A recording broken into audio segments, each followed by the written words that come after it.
Welcome to this classic edition of the Northeast Texas Game of the Week, featuring football, baseball, and basketball games of the high schools of Lamar County.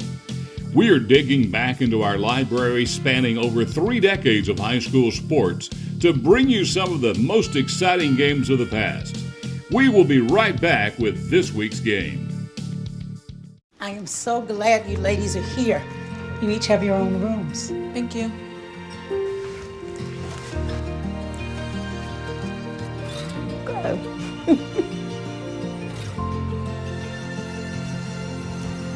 Is it okay to call you Mom? Of course you can.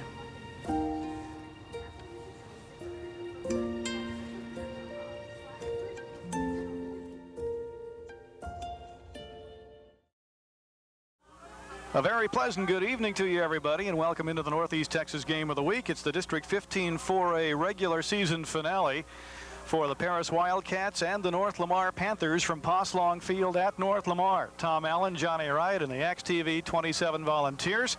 The Paris Wildcats tonight need a win and then need some good things to happen to them if they anticipate trying to make the 1992 high school baseball playoffs. Tonight it would take a loss by Texas High to Liberty Ilo and maybe an upset by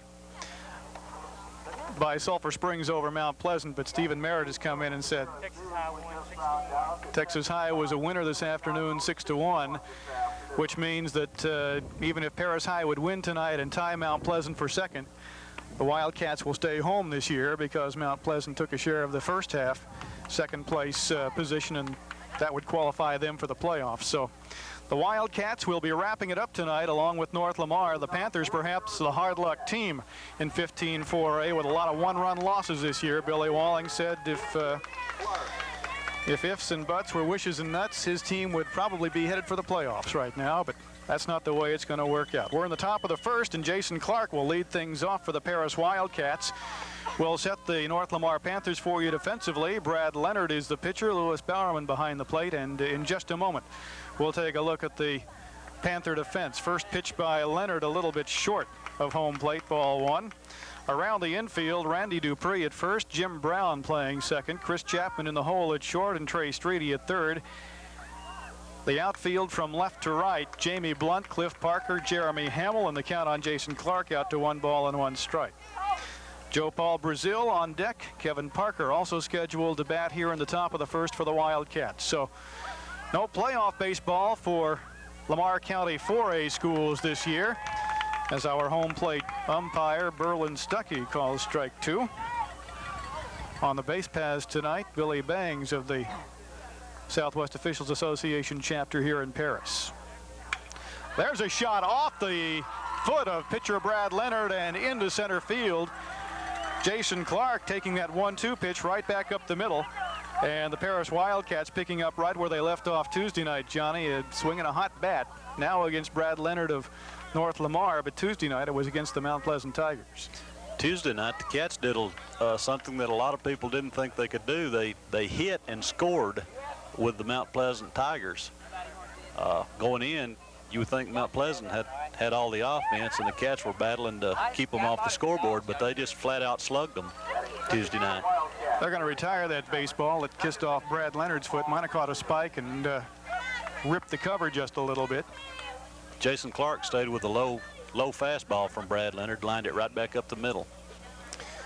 Joe Paul Brazil at the plate, the Wildcat second baseman in from the right side. And the first pitch by the catcher Lewis Bowerman, and quickly down to second base Jason Clark. When the Cats score early all year long, they've been real tough. When they start out hitting in the first inning, it seems like they hit all night, which is what they're looking to do right now. We've gone from a district championship game possibly to playing for a district championship to playing for a county championship now. But, I don't think either team realizes that yet. No, Stephen Merritt made the phone call to Texarkana and just came in with the score. So we are probably one of the few here that know that the Tigers dumped Ali tonight, 6-1.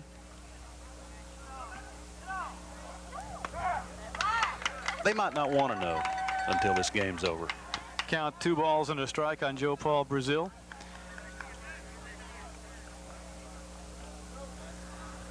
fairly brisk breeze tonight, blowing out to left field. There's another shot into center field, base hit. On his way to third is Clark. The throw to home plate is not cut off, and Joe Paul Brazil hustles down to second. Yeah, you're exactly right, Tom. The ball not being cut off has allowed the runner to go to second base, Brazil. He should have been held at first base if they'd cut the ball off. Consecutive singles by the first two batters for Paris here in the top of the first, and I know that talking with Benton Rainey earlier, he said they only really lost one ball game all year long. They were beaten one ball game all year long. Everything else they managed to lose in district play, and you can go back and find critical plays in each of those games. That game against Texas High, the dropped fly ball in the outfield when Paris was up 3-2 that led to a Texas High rally and an eventual Tiger win. That pitch gets by Bowerman, and that will not score a run, even though Kevin Parker was waving Jason Clark in from third. Jason a little bit slow getting off the bag and elects to stay at third base. So both teams really are disappointed with their season's record. Both figure they could have and should have fared better than they did this year. I think if you look at it, a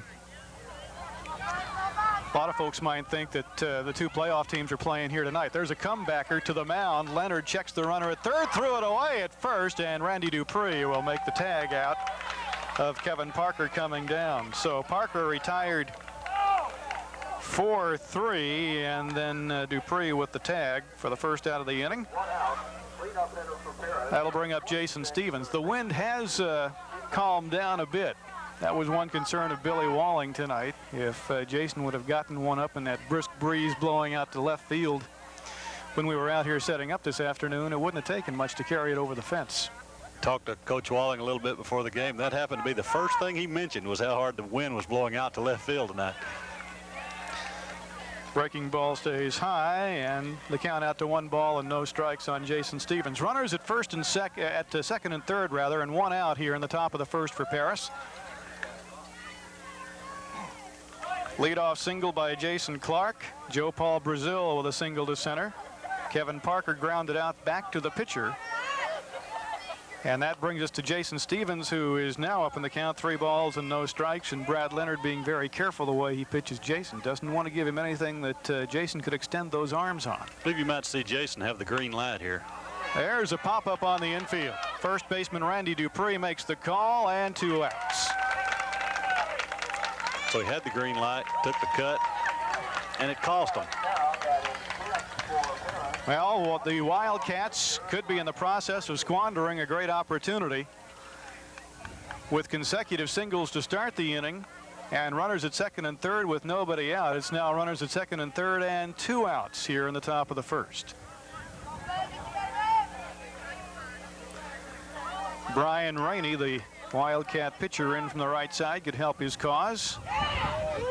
That pitch low and off the inside corner. Ball 1. Rainey's been hot at the plate the last couple of games. He hit a couple of ringing doubles against Mount Pleasant Tuesday night in the rain. Went down for that one around his ankles and cued it foul outside the third base bag, and it's 1 ball and 1 strike on Brian Rainey. Boy, a beautiful night for baseball as we wrap up the 1992 high school season here on X.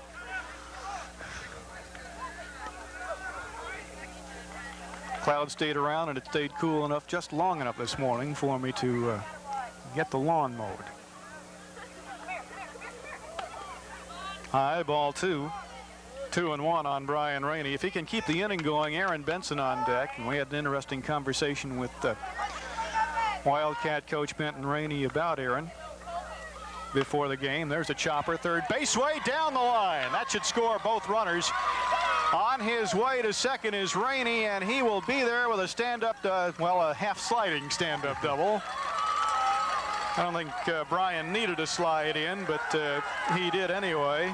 A little half-slide, and right down the third base line, a 2-run double for Brian Rainey, and the Wildcats are up 2-0 here in the top of the first inning. And as Harry Carey has said numerous times, he slides into second with a stand-up double. And there'll be a courtesy runner coming in now for Brian Rainey, and that is Justin Clark. Both coaches a little bit concerned before the game about the fact that there was no school today. Some of the kids probably slept till 1 or 2 o'clock this afternoon. Others went out and worked all day. A little bit concerned that maybe they'd be ready to play. Aaron Benson in from the right side. This is a guy that Benton Rainey said has done nothing but improve since his freshman year. Called strike on the outside corner. And he seems to feel that some college is going to get a real find if they take Aaron Benson and offer him a scholarship. Pitching prospect that in another couple of years could be tossing that 90-mile-an-hour fastball. Getting stronger every year, according to Benton. And just 17, so he's going to be a young senior when he graduates this year. Late on that fastball. Pitch, well, maybe he felt like he did somebody a favor in the parking lot. That definitely caught sheet metal when it came down. No balls and 2 strikes.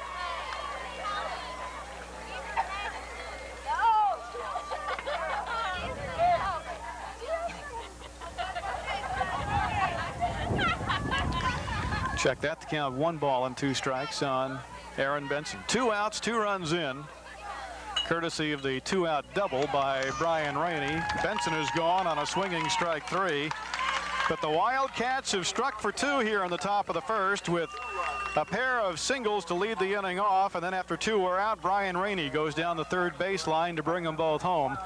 At the end of a half an inning, it is the Wildcats 2 and the North Lamar Panthers coming to bat. As we've mentioned, it is the final Northeast Texas Game of the Week telecast for 1992 as we wrap up the high school baseball season with this game this evening. But we are already making plans and looking forward to the start of high school football in September here on Channel 27. It should be a lot of fun.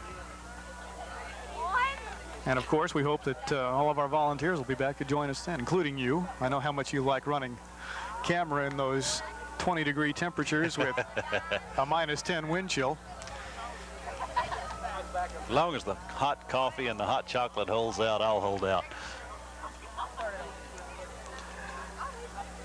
Talking to Coach Rainey before the game, Brian pitched a little over 3 innings Tuesday night against Mount Pleasant Tigers, but got up today and said he felt real good, no arm problems, and he was ready to go.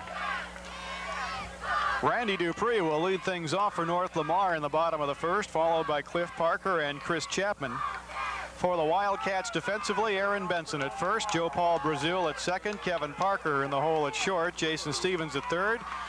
The outfield from left to right, Andy Boots, Jason Clark and Terrell Hill, Chad Carter behind the plate, and pitching tonight is Brian Rainey.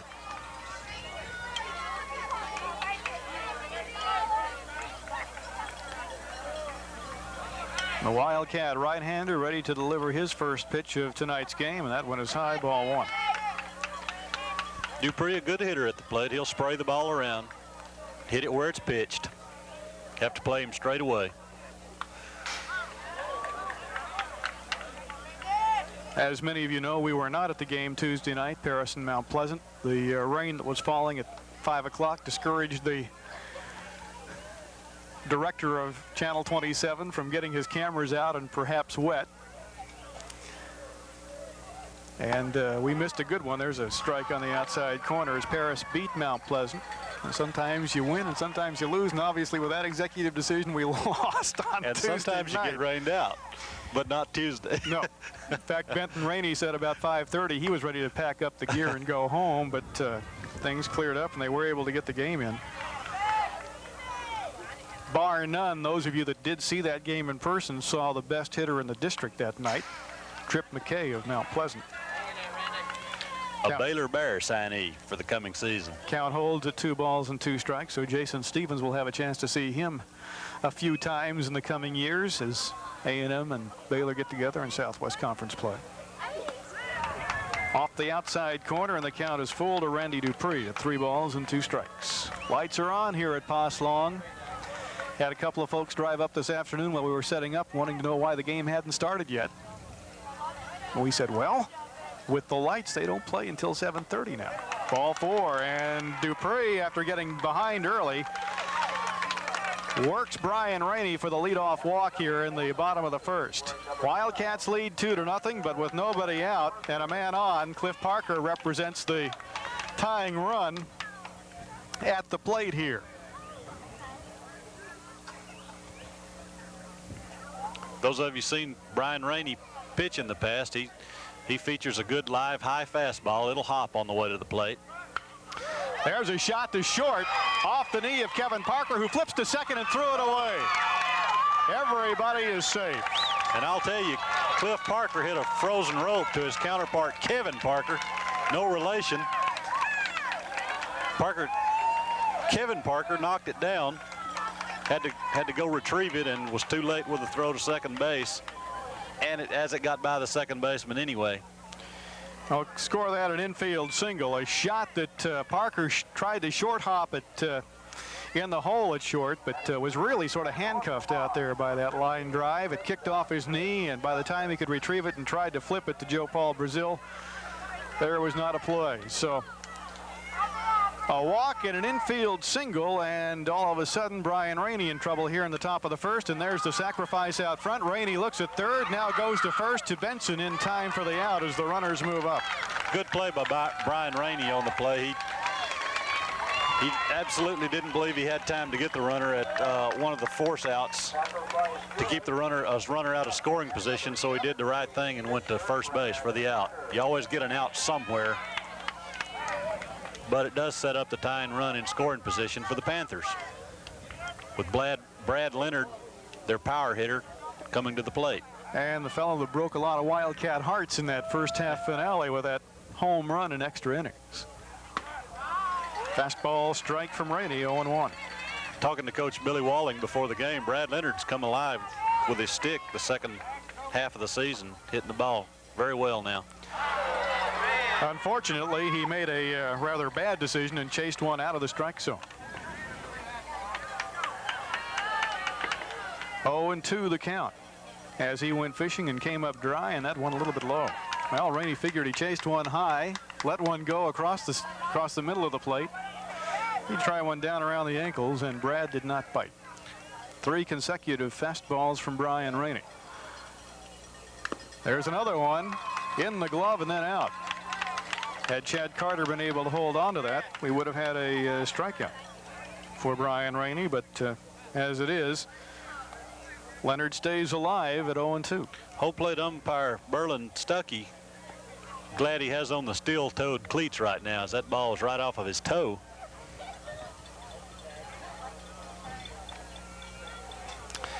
Lewis Bowerman, the catcher, on deck. Benton Rainey out to talk to his pitcher.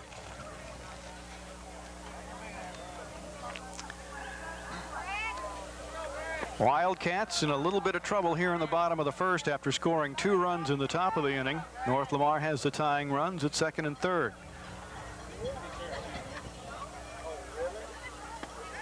Breaking pitch that just misses, and the count levels now at 2 balls and 2 strikes on Brad Leonard. You know, I feel like as a pitcher, when you have the good live high fastball and you got a guy chasing it high like that out of the strike zone, that's really the pitch to come back to.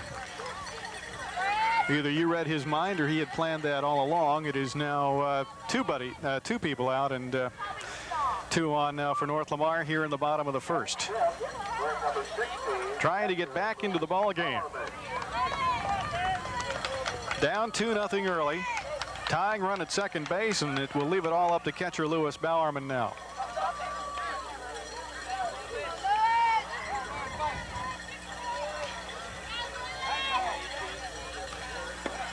First pitch from Rainey, a called strike.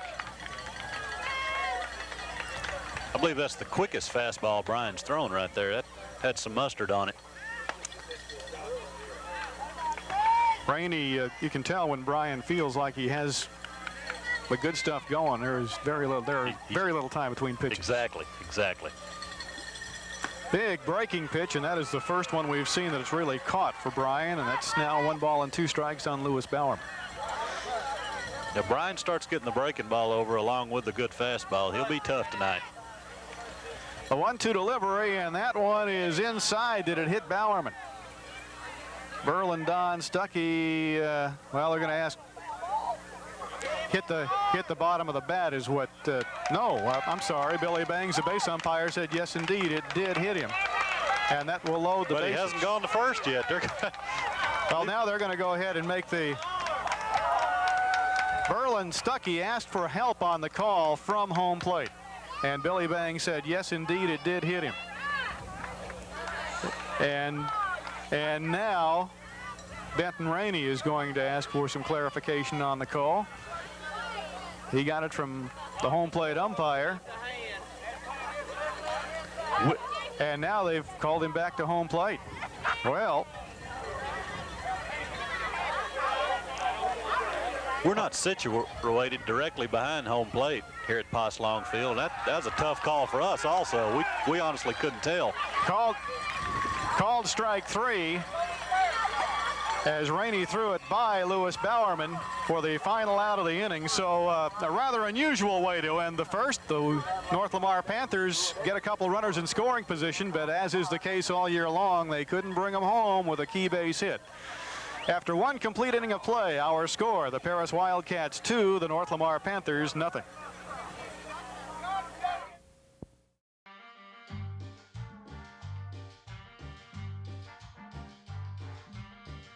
Adding your own flavor to fashion comes with age. Okay, Dad, look at you. Yeah, welcome. Hi. Forgetting how to add doesn't. Finding it difficult to work with numbers may be a sign of Alzheimer's. Dad, are you okay? An early diagnosis can help improve the quality of life for your loved one. Learn the warning signs of Alzheimer's. Some things come with age, some others don't. Top of the second inning at Poss Long, 2-0 Paris, and Andy Boots will lead things off here for the Wildcats. Bottom third of the order due up, and the first pitch swung on and missed by Boots, the Wildcat left fielder. He'll be followed by Terrell Hill and Chad Carter. Wildcats sending 6 people to the plate in the top of the first inning as they scored their 2 runs. And as has been the case with the Wildcats all year, it seems like if they start hitting, they'll all hit. If one hits, everybody hits. Or there are those games where nobody hits. Long drive by Boots in the gap. That may go all the way to the fence, and it will. Boots is on his way to second. He is on his way to third. The throw will not be in time. Andy Boots has a triple. Line drive in the gap by Boots. Really hit the ball well. He's been hitting the ball well as of late. Really stung that one. I don't care what kind of speed you had in the outfield. Nobody was going to get to that line drive in the gap. On the nose, and Boots with a leadoff triple sets the table for Terrell Hill. First pitch to Hill, a called strike. Hill, one of the tougher guys to pitch to in the Paris order because he's so short. Not much of a strike zone there. Andy hit a ball Tuesday night against Mount Pleasant with the storm approaching, wind blowing in from left field that on an ordinary night would have been long gone out of the ballpark. The wind held it up. He's really been hitting well for power lately. Hill down on the count, 1 ball and 2 strikes. Cats trying to take advantage of the leadoff triple by Andy Boots. That pitch gets away from Bowerman. Boots fakes coming to the plate. Lewis gets to that ball quickly, though, and prevents Andy from coming down. 2 balls, 2 strikes to count on Terrell Hill. Terrell Hill just looking to put the ball in play at this point in the game. Got the infield still playing back, and a grounder will produce a run. There's another pitch in the dirt, but up the third baseline, and once again, Bowerman chasing it down and holding the runner at third base in the process. However, the count now on Hill has gone full at 3 balls and 2 strikes as Brad Leonard is leaving it a little short right now. Of course, Brad Leonard, for his part, looking for the strikeout of the pop-up to hold the runner to third base. That would be the second out.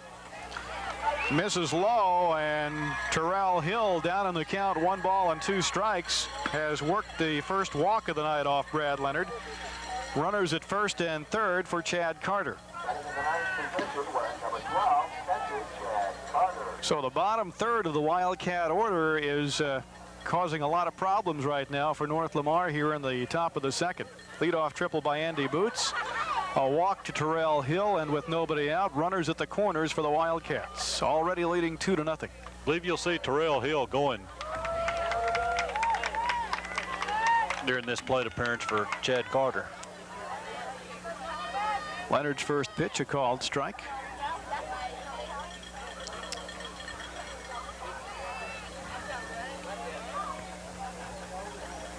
From the stretch, Hill on the move, breaking pitch, no throw by Bowerman, an uncontested stolen base by Terrell Hill, who picked the perfect pitch to steal on.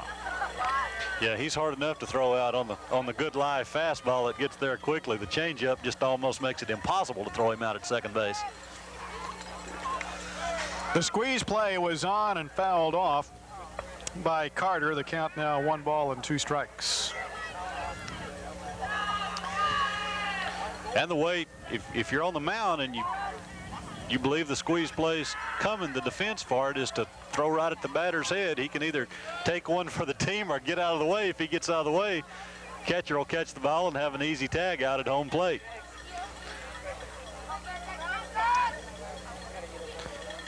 The 1-2 delivery on the way, swung on. There's a high fly ball to left field, way back, and the left fielder makes the catch in left center. That will score a run. Terrell Hill tags and moves to third. It's 3-0 Paris. The sacrifice fly by Chad Carter plates a run. We've talked numerous times this year about the importance of the bottom of the lineup for any team being able to produce runs. Chad Carter comes through with that plate appearance for the Wildcats. Gets not only the RBI, but moves the runner on second, Terrell Hill, up to third. And a well-hit ball that got up in what remains of that southerly breeze and carried well to left center field. That pitch, Bowerman having trouble finding, but does locate it to keep the runner coming down from third base back at third. Catcher Lewis Bowerman now under the added pressure of having to knock down every pitch and keep it in front of him, because if it gets by him, Terrell Hill's coming. There's a fly ball. That's going to right field. Hill waits for the catch, tags on his way home. Here's the throw, not in time. Another sacrifice fly, another run. It is 4-0 Wildcats. Good job by the Wildcats, the last 2 hitters, being able to produce the run from third base with the fly ball.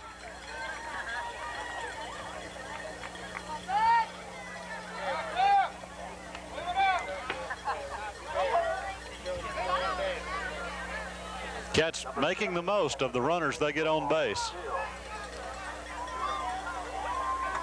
That'll bring Joe Paul Brazil to the plate. Brazil, with a single in the first inning, scored a run. Jason Clark is 1 for 2. Had a single in the first, scored a run, and then had an RBI here in the second on the sacrifice fly to right. So 1 ball, no strikes to count on Joe Paul Brazil. Trying to catch up here on the scorebook.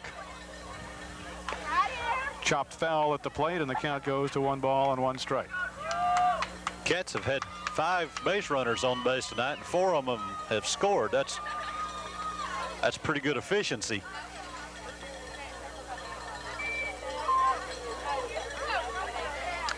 And to our director in the bus, watch the monitors.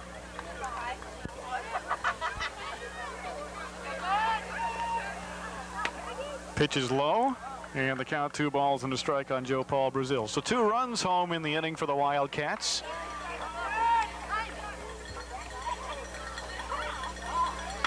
There's a shot. That one should drop in for a base hit, and does. And the Wildcat hit parade continues as Brazil singles to left center field.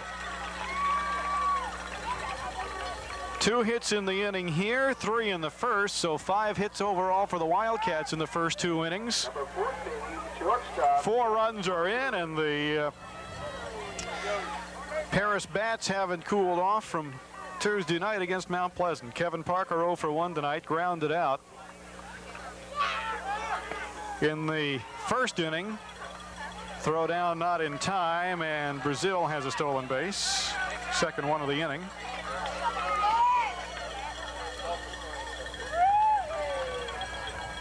Wildcats tonight playing pressure baseball, keeping the offensive pressure on the Panthers defense at all times.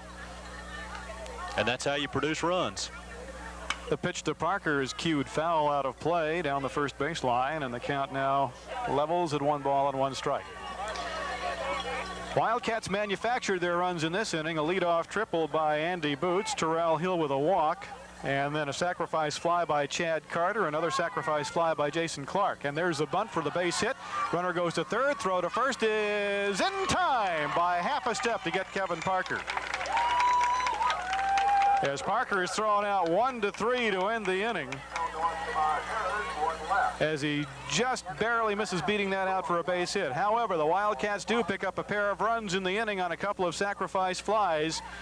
And after an inning and a half, our score now, the Paris Wildcats 4, the North Lamar Panthers nothing. Kevin got that bunt just a little bit closer to the pitcher than what he would have liked. I believe if he gets it a little closer to the line, the foul line, he has the base hit on the play. With this opportunity, let's thank those people who have kept the Channel 27 crew well nourished during the 1991-92 athletic year, including Dave Gilbert and his fine crew down at Pizza Inn. And once again, Dave, the pizza tonight, the New York crust tonight, as a matter of fact, was absolutely delicious. We thank Phil Taylor and all the fine folks over at Phil's Hickory House. Never have any trouble getting rid of those barbecue sandwiches and cheeseburgers when we come out with Phil's for the crew. And of course, Joe Taylor and his fine people over at KFC, and the buckets of chicken don't last long either. Designated hitter Chris Addy with a check swing strike to lead off the bottom of the second.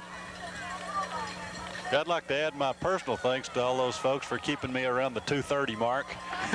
Wouldn't want to blow away out here on a windy night. That's not his batting average, folks. 0-2 the count on Chris Addy, the designated hitter. He'll be followed by Trey Streety and Jeremy Hamill. North Lamar had the tying runs in scoring position in the bottom of the first. Couldn't find the key base hit to bring them home. That's one reason they're down 4-0 tonight as we go to the bottom of the second. Had an unusual play in the bottom of the first inning with 2 out and 2 on. There's a little check swing number to second base. Brazil to Benson, 1 down. Lewis Bowerman at the plate with a 1-2 count. Pitch inside from Brian Rainey, and Bowerman hit the dirt. North Lamar fans thought it hit him. Don Stuckey wasn't sure. Looked out to base umpire Billy Bangs, asked for help, and initially we thought Bangs said yes, he had been hit by the pitch, and they sent Bowerman to first. And then all of a sudden Bangs evidently said no, it hit the butt end of the bat. Yeah, Billy Bangs did not change his mind or anything. He's just we couldn't hear what he was saying, and from his pantomiming we thought he was saying that the batter was hit, but that was not the case. He was saying it was the butt end of the bat, and ended up bringing Bowerman back to the plate. And on the next pitch, a fastball on the outside corner, he was called out. Trey Streety, 1-2 count, and that pitch just missing from Brian Rainey. The count levels at 2 balls and 2 strikes.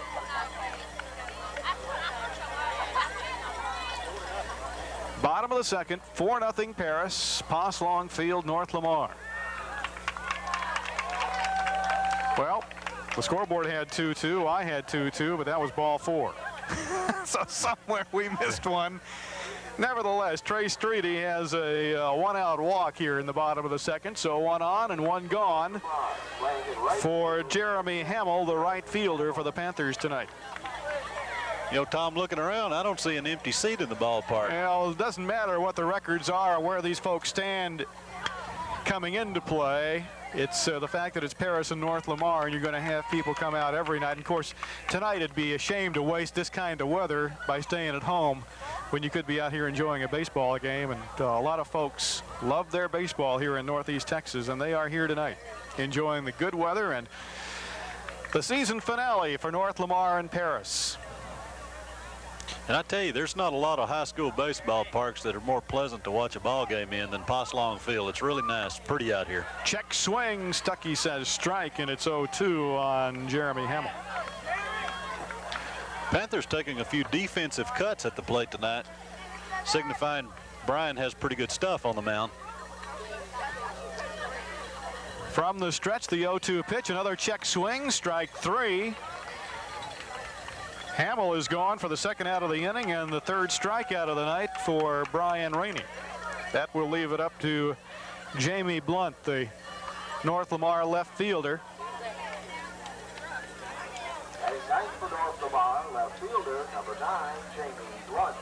Jamie made a nice catch in left field in the top of the inning on a pretty well hit baseball.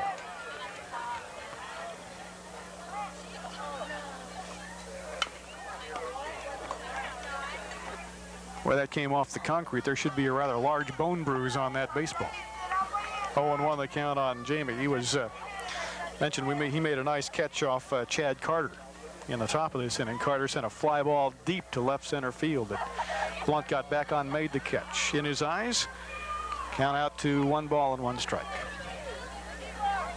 Trey Streety getting a good jump at first base, but down 4 runs in the second inning, you probably won't see him going. That'd be kind of risky.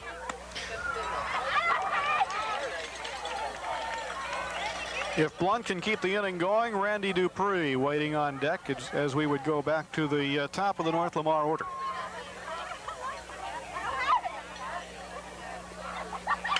There's a fly ball lifted into the gap in right center field. Terrell Hill is there quickly to make the catch.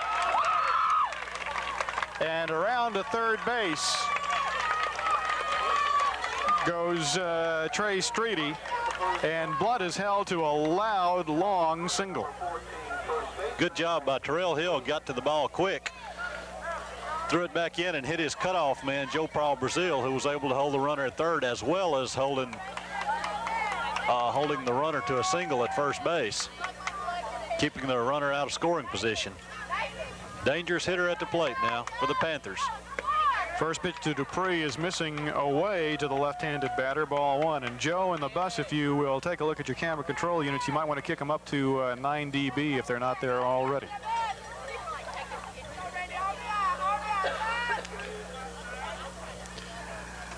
There's a line shot right at Benson, inning over. Well, Randy Dupree hit it on the nose, but he hit it right at Aaron Benson. Randy couldn't hit the ball much harder than he hit that one, but picked the wrong place.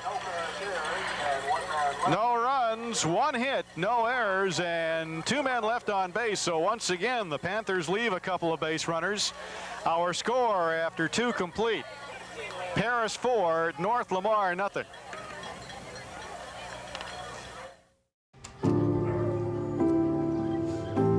Owen, when you came into my life, it was a whirlwind. I just can't do it. We didn't know what the future would hold, but we knew you would always be a part of it. Adopting you was the best decision in our life. And I am so proud to call you my son.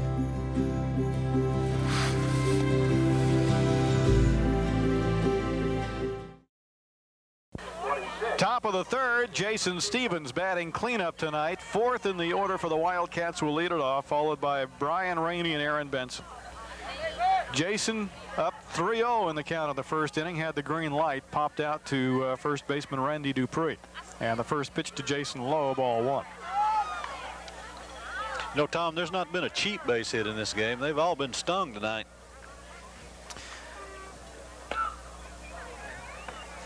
(2-0) to Jason Stevens, and even the ones that maybe didn't go for base hits have been pretty well hit. We haven't seen too many numbers. Leonard is missing low tonight. You wouldn't have the last out of the last inning that Randy Dupree lined to the first baseman in mind, would you? That might have been a defensive catch by Aaron Benson. You don't catch that ball, it goes right through you. Jason taking all the way on that pitch. 3-1 the count from Leonard, and that's low, ball 4. So Jason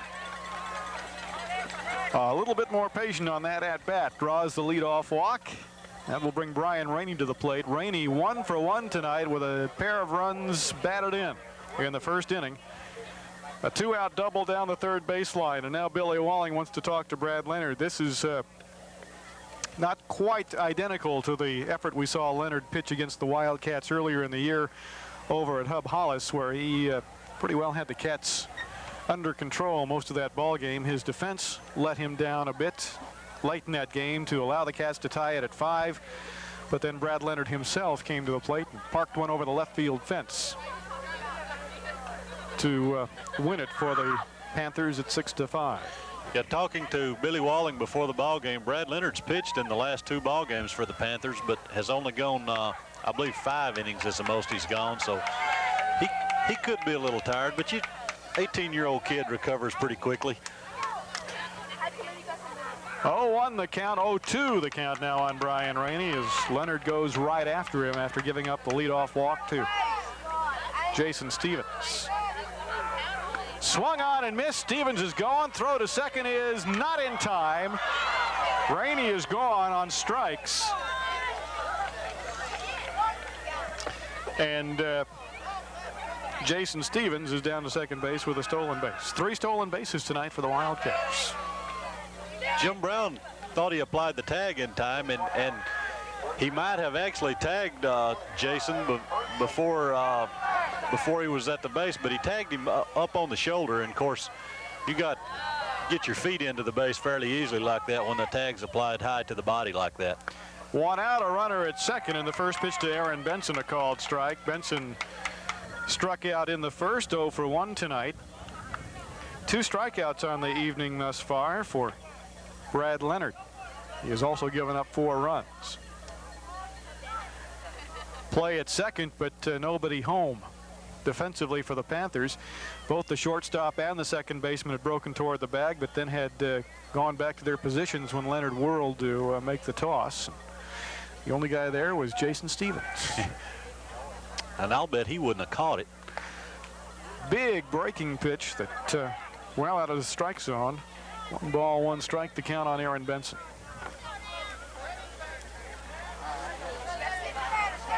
Almost looks like that Ephus pitch.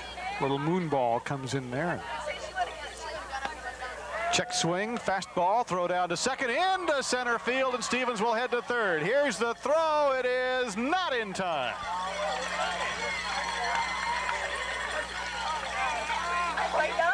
Now throwing error on the catcher Lewis Bowerman, who threw it into center field as he tried to throw behind the runner at second. You know, you almost felt like there was something in the works there as the Panthers seemed a little bit preoccupied with Jason Stevens at second base. 1 ball, 2 strikes on Benson. Swung on in the infield, through the hole, and Stevens will score. It is 5-0.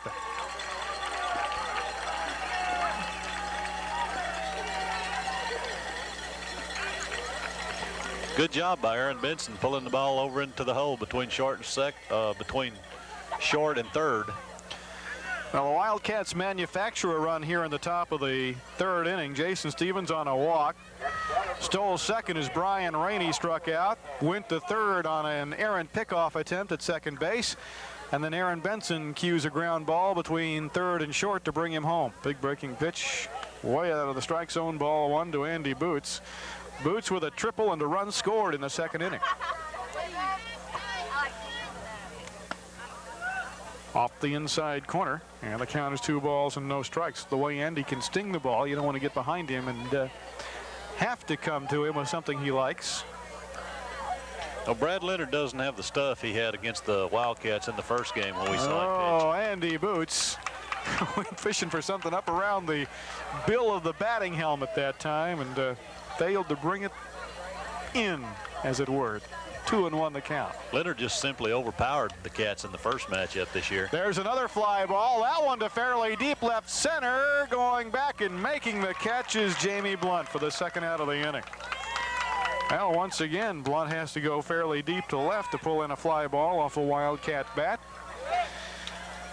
That'll leave it up to Terrell Hill, who drew a walk, scored a run in the 2nd. No official time at bat tonight for the Wildcat right fielder.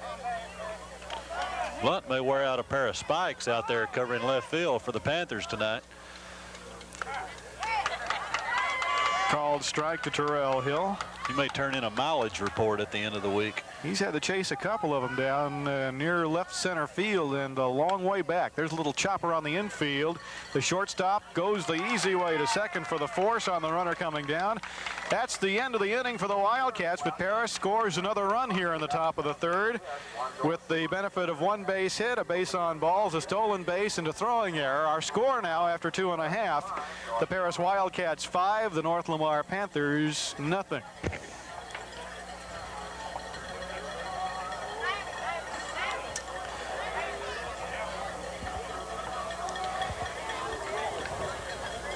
As we've mentioned, this our season finale for the Northeast Texas Game of the Week.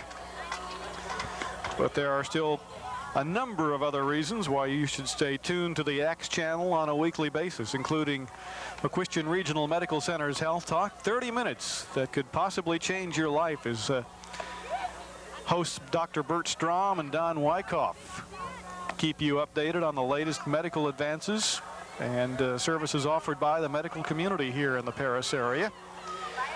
That all coming your way on McQuestion Regional Medical Center's Health Talk, seen 4 times weekly right here on Channel 27. Bottom of the third, and well, we pick up the second, third, and fourth batters in the North Lamar order as the Panthers try to get something started. They have had runners in scoring position for the first 2 innings and have not been able to scratch. Cliff Parker, a little chin music from Brian Rainey, ball 1. Tell people who are intimidated by that inside pitch, Cliff Parker is not. There's a check swing and a check of base umpire Billy Bang said he did not go around. 2 balls and no strikes. Parker lined a frozen rope to shortstop his last time at the plate. I noticed Parrish Wildcat shortstop Kevin Parker playing him a little deeper this time. There's a fly ball behind the plate. Chad Carter in foul territory. Can't make the catch. Well, depending on how the at-bat ends for Cliff Parker, that will either go as just a missed strike or an error. As obviously Chad Carter had all sorts of problems coaxing that one into his glove. Talked about that before with the backspin of the ball. It actually comes back towards home plate on a foul ball directly behind the plate. You have to allow for that. Brian Rainey throws a fastball in the dirt. And the count now 3 balls and a strike to leadoff batter Cliff Parker for North Lamar here in the bottom of the third inning. Big breaking pitch. Doesn't catch anything in the strike zone, and Parker walks. And you'll also assign an error to the catcher on that play for failing to make the catch on the foul ball.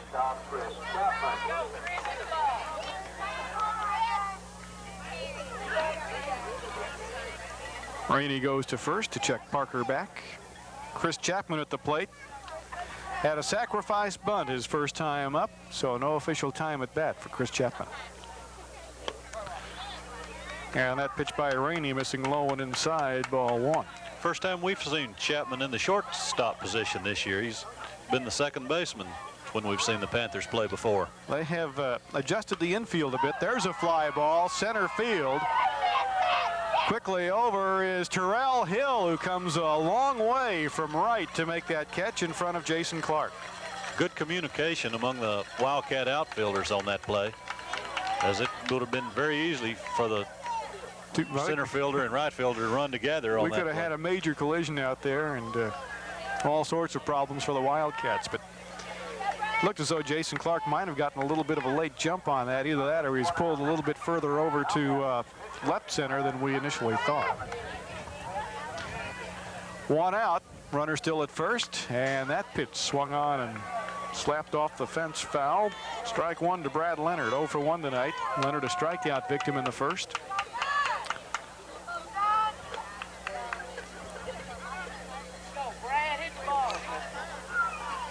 Wildcats trying to gain a split of the district series with North Lamar. Losing at Hub Hollis in extra innings, 6-5 in the first half of district play. Strictly on the strength of Brad Leonard's extra inning home run.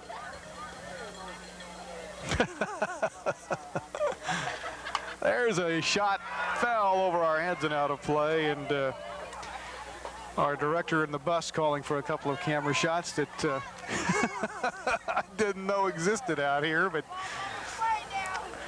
obviously our definitions of certain shots vary from director to director.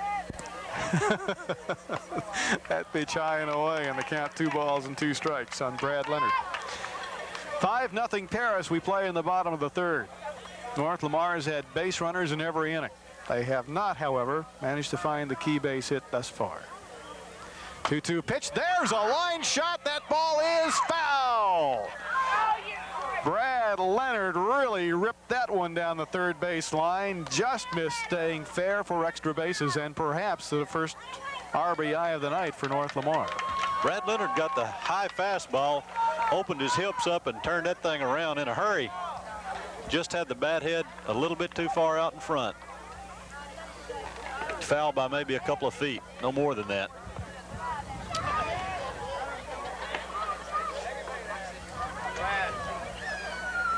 Two pitch, swung on and missed.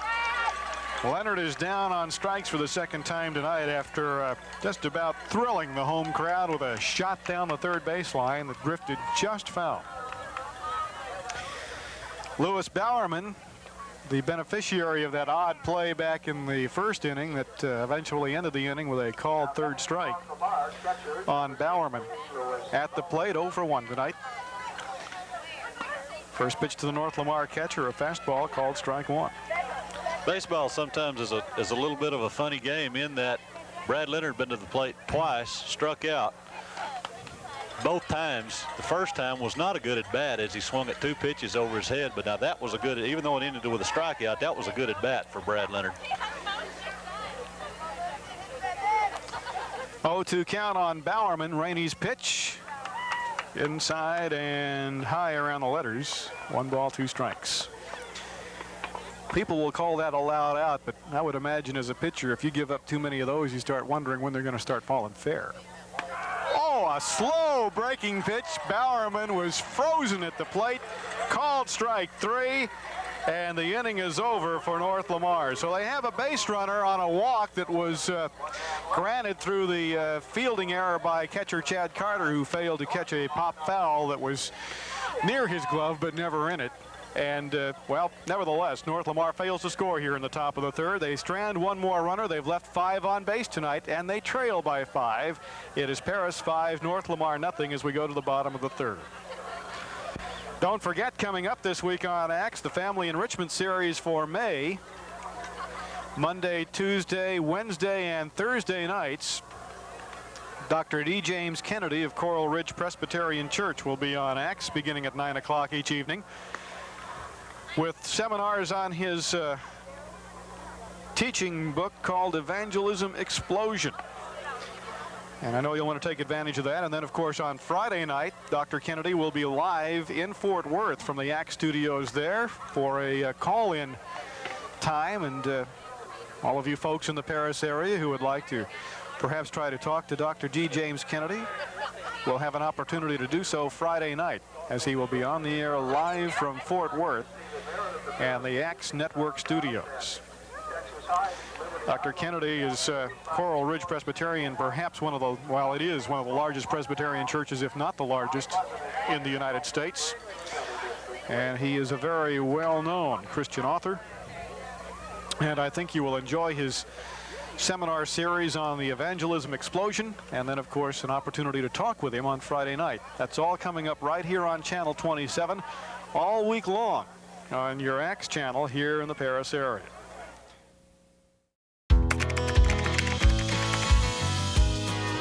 How you doing? Hey, Mason. Hey, Mason.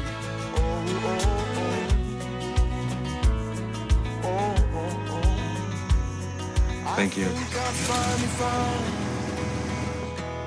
A place to make my own. A place that I call home. This place that I call home. Chad Carter will lead things off for the Wildcats here in the top of the 4th. And the first pitch from Brad Leonard is fouled off, strike one. You know, Tom, the last time these two teams got together, we saw the Panthers take a 5-0 lead. Exactly the opposite of what's happened tonight, and the Cats came roaring back due to some problems in the field for the Panthers. So you don't want to turn this thing off right now. We could still get a ball game out of this, as the Panthers are fully capable of doing the same thing.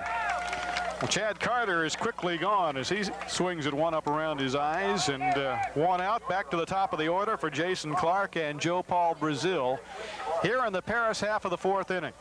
5-0 Wildcats. And this one strictly for pride and, of course, that ever-present Paris-North Lamar rivalry, because Texas High has already won tonight. There's a pitch in the dirt, but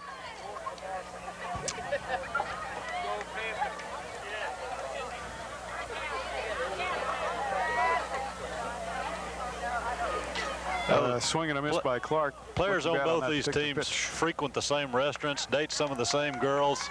There is a pride factor involved here. There certainly is. And the really odd thing about all of this is later this summer in the teen leagues and the Dixie League, a lot of these folks will be playing with each other rather than against each other. And that's when you'll hear a lot of conversations about this particular game. How I got the better of you, or vice versa. The count holds at 0 balls and 2 strikes on center fielder Jason Clark.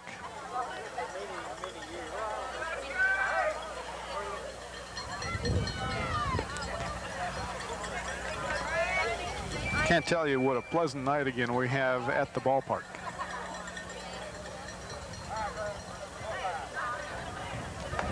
It's a pitch that got away from Brad Leonard, and the count goes to 2 balls and 2 strikes. What we've seen tonight is even when Brad Leonard gets ahead of the hitters, he doesn't have the ability tonight to really put them away. There's a swing and a miss by Clark for the second strikeout of the inning. Shut my mouth.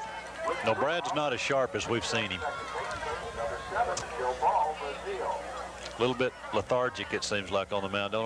That may have something to do with the fact that they didn't attend school today. Brazil 2 for 2 tonight.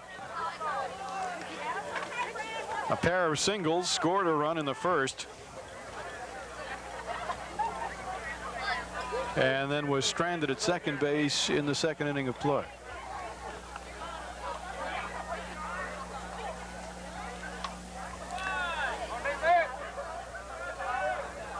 Kevin Parker on deck if Brazil can get the inning started for Paris. Count out to 1 ball and no strikes. Wildcats have scored in every inning tonight. Got 2 in the first, 2 in the second, 1 in the third. Count level at 1 ball and 1 strike. So we have some very hind catchers going back to try and pick up that foul ball.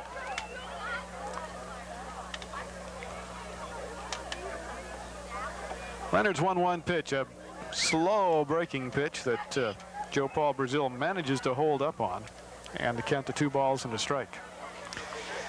Not quite as slow as the one that turned Lewis Bowerman into a popsicle at the plate in the last inning. Looked as though Lewis was just absolutely mesmerized by that slow breaking pitch that just gradually wound its way across the plate. 2-2 the count.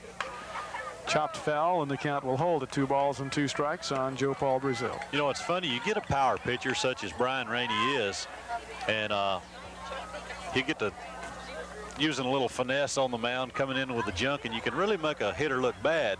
But on the other hand, if he rattles the fence with one, you've gone at him with your third or fourth best pitch, and pitching coaches tend to frown on that when you come back to the dugout. 3 balls and 2 strikes on Joe Paul Brazil, who has hung on and fought this out to a full count.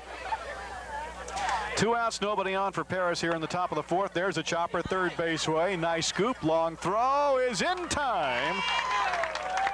Trey Streety to Randy Dupree, and Brazil is out, and that's a nice play because Joe Paul Brazil does have some speed. 5-3 for the final put out here in the top of the 4th. For the first time tonight, the Paris Wildcats go in order. 3 up, 3 down, no runs, no hits, no errors. We go to the bottom of the 4th with our score holding at Paris 5 and North Lamar nothing. Well, we mentioned between the third and fourth innings about Dr. D. James Kennedy and his seminar on evangelism explosion coming up on the Family Enrichment Series here on X all this coming week, Monday through Thursday, the seminars from 9 until 10, and then of course the live call-in show from 9 until 10 on Friday from the X Studios in Fort Worth. Locally, Panther Tracks in North Lamar with North Lamar's Assistant Superintendent Joy Schaefer, and School Days with Pam Christian from the Paris ISD. We'll keep you updated on the current happenings going on in both school districts.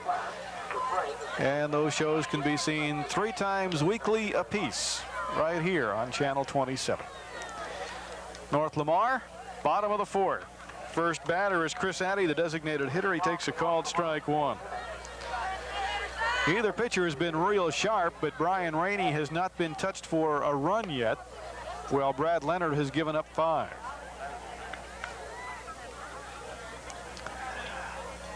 One ball, one strike. The count on Addy as Brian Rainey delivers, and that one stays inside.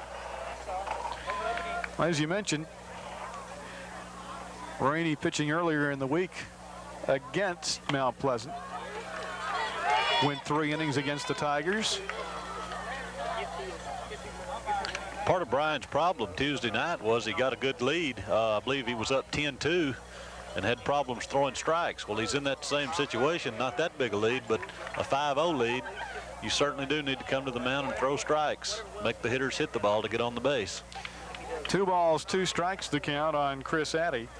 Trey Streety, Jeremy Hamill waiting their turns here in the bottom of the 4th for North Lamar. That pitch in the dirt, and the count goes full to Addy. Rainey tonight has given up just, he's given up 3 walks tonight, so Brian has not been that sharp. A leadoff walk to Dupree in the 1st. A 1-out walk to Trey Streety in the 2nd. And a leadoff walk to Cliff Parker in the 3rd. But he gets the strikeout here against Addy. So 1 out, nobody on, and Trey Streety at the plate. Yeah, Rainey threw that fastball right by the hitter, Chris Addy, which makes you wonder why as long as he's throwing the ball by hitters like that, makes you wonder why he'd even bother to take a good bit off the pitch, go with a slow curve, or I think he even tried a knuckleball a while ago. 0-1 the count on the North Lamar third baseman. For Billy Walling's crew, tonight has been just another chapter in the way their season has gone this year. Runners in scoring position in the 1st with 1 out, and they could not bring anybody home. Runners at the corners with 2 outs in the 2nd. They could not bring anybody home, and then they had a leadoff runner on in the 3rd and could not bring him around. So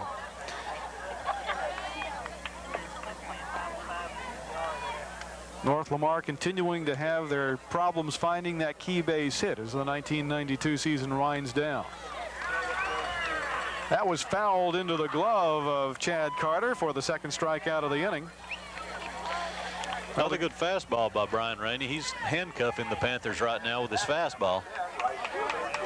That is his 7th strikeout, so even though he's given up 3 walks, he has balanced that out more or less with those 7 Ks, and that will leave it up to Jeremy Hamill, the Panther right fielder, to try to get things started for North Lamar here in the bottom of the 4th. Off the inside corner, ball 1. Brian may figure he needs the strikeout right now as the Wildcats having trouble throwing the ball around the infield in between outs. Tap foul at the plate. The count levels at 1 ball and 1 strike. That brisk southerly wind that was blowing directly out to left field when we came out to set up this afternoon has just about gone away. In fact, it went down to nothing just a couple of minutes ago and has picked up a bit now, but blowing just hard enough to keep what bugs in the area there are away. High, ball 2. 2 balls and a strike to Jeremy Hamill.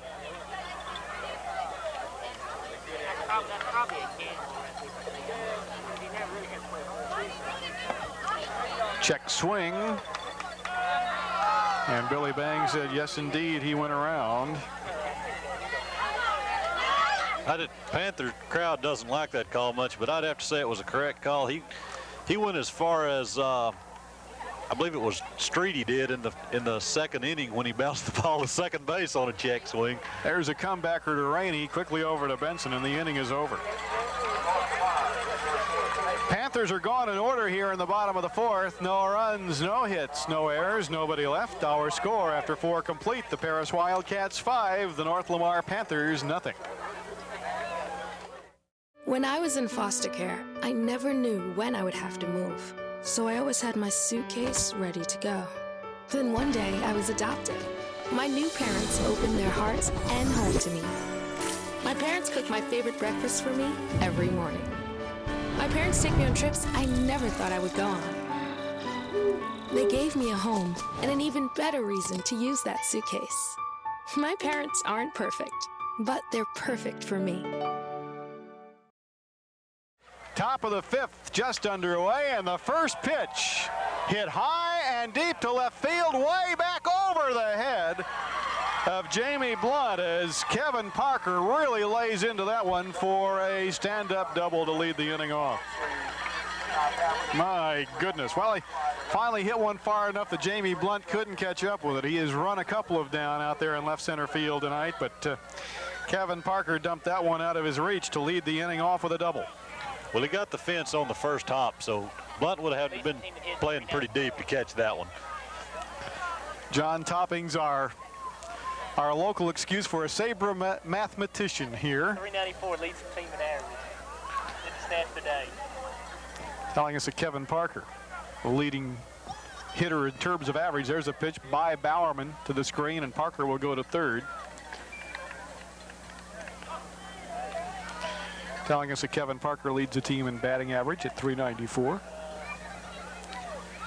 Well, he is now 1 for 3 tonight, so he won't hurt that average a whole lot as the season comes to a close. Kevin's had several multi-hit games in the last few games. Jason Stevens 0 for 1 tonight. Popped out in the first, walked and scored a run in the third, and is up in the count 1 ball and actually 2 balls and no strikes. In his third at bat, there's a pitch that catches the strike zone down around the knees, and the count out to 2-1. Jason Stevens looking for a pitch he can drive somewhere in the air now to get the run in from third base with nobody out. Obviously, Brad Leonard doesn't want to give him anything to hit in the air unless Jason brought his sandwich with him. 3-1 the count. And Stevens on the ground by the third baseman into left field. Parker will trot home, and Stevens has an RBI single. That one got to Trey Streety in a hurry, and Trey put the glove down, and when he looked up, the ball was into left field for the single. Kind of saw the Torador bullfight act with the glove on that play at third base. An RBI for Jason Stevens. It is 6-0 Paris, and that will bring Brian Rainey to the plate. Rainey 1 for 2 tonight. Had a double and 2 runs driven in the first inning. There's a pitch throw, the pickoff play thrown away at first, and Stevens will go all the way to second. Makes a big turn there and thought about going to third, but Randy Dupree runs it down in a hurry, so a throwing error on the pitcher, and Stevens now is at second base. Second time tonight the Panthers have had trouble trying to pick someone off the bases and wind up giving them another base. Nobody out, and Stevens in scoring position with 1 run home here in the 5th inning. And the pitch to Rainey is outside missing, ball 1. Have the shortstop covering second base now, trying to hold Jason Stevens close to the bag, which opens up a big hole between third and short for the hitter Rainey. There's a pitch that bounces off home plate, and Stevens will go down to third base. Brad Leonard has had problems all night long getting the pitches up. He has been in the dirt on and around home plate most of the night. And another wild pitch, another runner in scoring position. And the count goes to 2 balls and no strikes on Brian Rainey. So now we have the same situation we had a minute ago with Brian Rainey at the plate trying to get the fly ball in the air. And he did. And it's hit very high and into left center field. Coming over is the center fielder, Cliff Parker, to make the catch. But Jason Stevens will score to make it 7-0 Paris. As Rainey credit for a sacrifice fly. The first out of the inning, and Aaron Benson at the plate. Benson 1 for 2 tonight, struck out in the first, singled in the third. And picked up an RBI in the process. Leonard finally gets the slow breaking curveball over. I believe that's the first time we've seen that pitch for a called strike tonight. Fastball tapped foul and quickly down on the count. Aaron Benson at no balls and 2 strikes. And as I recall, the first time these two teams met, Brad Leonard was eating the Wildcats lunch with that slow curve, as well as the fastball, I might add. There's a tapper on the infield. The shortstop in, makes the pickup. Long throw is not in time. Benson beats it out for the infield single. Boy, you knew they were going to have trouble. Chris Chapman coming in, but that ball was hit pretty slowly. By the time Chapman could get the throw over to first baseman Randy Dupree, Benson had beaten it out for an infield single, and Aaron now is 2 for 3 tonight. As a shortstop on that play, you really never know whether to come set and make a good strong throw or to throw on the run and try to get it there quicker. He tried to throw on the run and actually got a little bit too much under it. Sort of floated it over to first baseman Randy Dupree, but I'm not sure if he had come set and thrown if he'd have gotten it. There's a little popper on the infield, foul territory, and Trey Streety makes the catch for the second out of the inning. What you actually try to do on that slow roller to short is circle the ball, have your momentum going slightly towards first base as you field it. It helps you get off your momentum's going in the right direction then to make a stronger throw. So Andy Boots pops out to Trey Streety for the second out of the inning, and Aaron Benson was moving on the pitch. Brad Leonard didn't even look at first base, and he just heard about it from Billy Walling in the dugout. Well, he didn't stretch. He threw from the windup, and of course Benson's 3 feet from second base as the pitch gets to home plate, and Terrell Hill didn't do him any favors by fouling it off. He definitely had second stolen.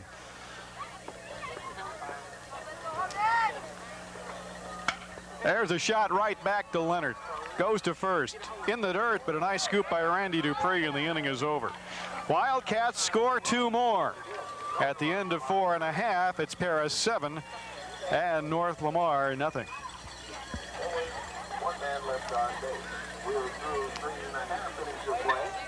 Now the Wildcats stretching that lead out to 7 runs, and if you're Benton Rainey, you just hope that your pitcher now goes out and throws strikes and lets his team play defense behind him.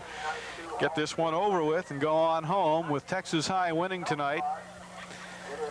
Mount Pleasant would have to lose to Sulphur Springs, and I think it's a general consensus among the people who know around District 15-4A for that to happen. Mount Pleasant would have to stay at home and not even show up for the ball games. So John Toppings is probably the only guy at the table who thinks that Sulphur Springs could possibly pull the upset. Well, now explain this to me. Even if they do pull the upset, that would put Paris and Texas High tied for first place in the second half. Okay, so there'd be a 1-game playoff in that case. Is that right? So then Paris would have, I don't know how that would work then. Texas High would be in, and then Paris would have to play the second place winner in the first half for which would be Mount Pleasant. Well, Mount Pleasant and LE tie, so they might have to play, and then Paris would probably have to play the winner of that game. I don't know. It gets all confusing and bollocksed up, but that's only if Sulphur Springs wins, and chances of that happening might be akin to chances of a snowfall in July this year. So.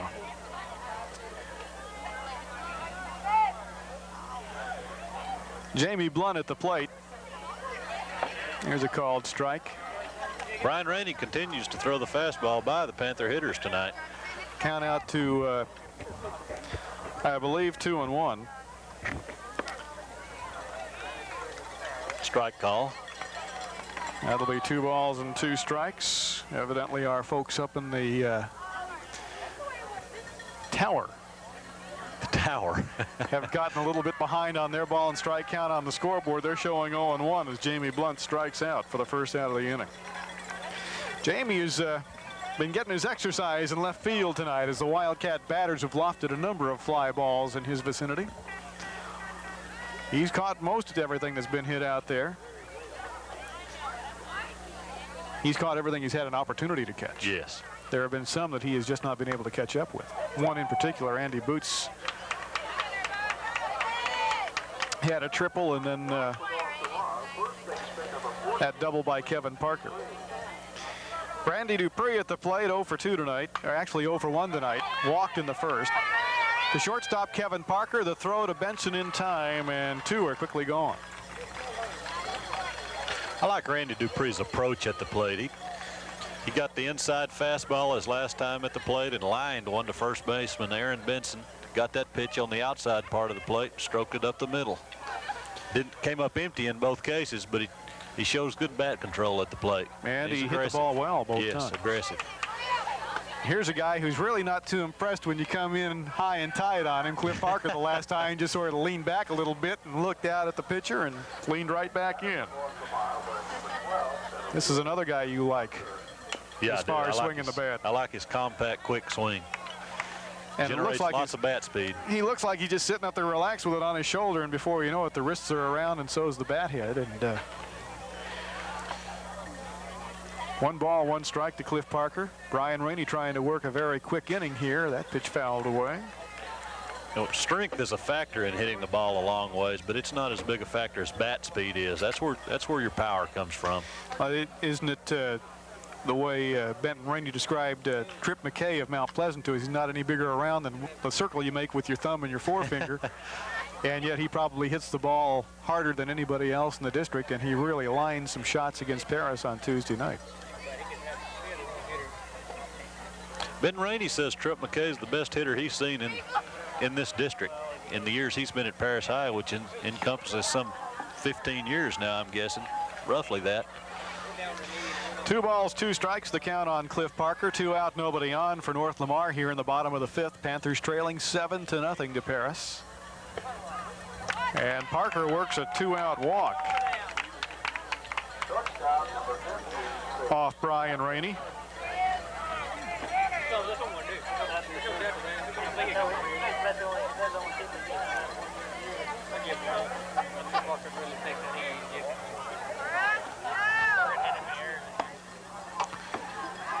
That pitch high and inside. Chris Chapman up in the count, 1 ball and no strikes. Brian Rainey trying to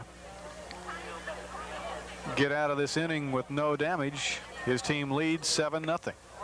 There's a throw behind the runner. Benson with the quick swipe tag, not in time as Cliff Parker is back. That was the Pudge Rodriguez move, but I don't think Chad Carter quite has Pudge's arm. No, nothing against Chad Carter. There's a lot of major leaguers that don't have Rodriguez's arm either. There's a strike in the count. It's 2 balls and a strike on Chris Chapman. North Lamar shortstop. Panthers have had some opportunities tonight, but have not been able to find the key base hit. Big gap in right center field for Chapman to shoot at. If he can hit one on the nose out that direction, he'll run for a while. 2-2 count on Chapman. That pitch in the dirt. Count goes full at 3 balls and 2 strikes. So Rainey on, by our count now, 8 strikeouts on the night, but he has also walked 4 batters. There you see the gap in right center field, but that thing closes quickly when Terrell Hill gets on his horse also. Jason Clark is not slow out there. They can cover a lot of ground between the 2 of them. Check of the runner at first. He's moving. There's a breaking pitch. Little pop up to Aaron Benson at first. Inning over.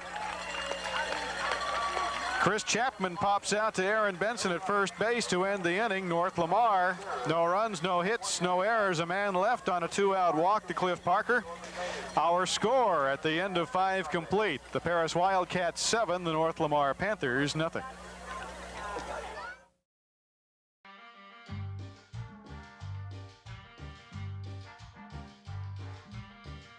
Adding your own flavor to fashion comes with age.